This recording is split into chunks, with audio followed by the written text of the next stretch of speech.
Hello, welcome to Artent. This video responds to the question, how do I know the polarity of a LED diode? Here we have some methods to know where are positive and negative poles of the most LED diodes. Number 1. By checking the size of the LED wires. When you buy a new LED, you get a component with two wires, one of them is larger than the other. The largest wire is positive, the shorter is negative. Number 2.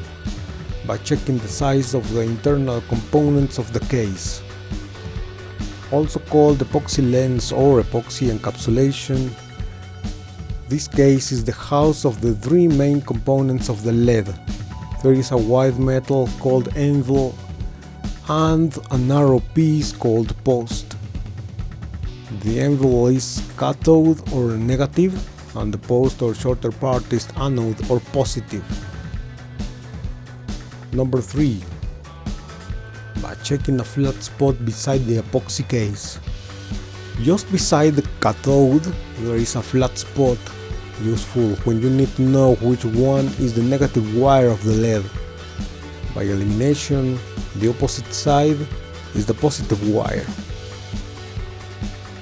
Number 4. By testing continuity with a multimeter. Diodes are components that allow the electricity flow just in one direction, from anode to cathode, or from positive to negative poles, so you can connect the multimeter positive wire to the anode, then the negative to the cathode, and you can see a weak light shining from the LED. If you do the opposite way, positive to cathode and negative to anode, you will see nothing. Number 5. By connecting a bottom battery to the LED. You can use a 3 volts lithium cell battery connected to any of the LED wires.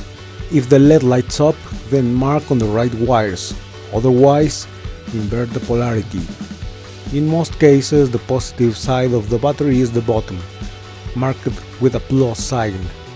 Be careful because some LEDs can be damaged when connected the wrong way. It's better to know it. Under warning, there's no fraud. Have a nice day, see you soon.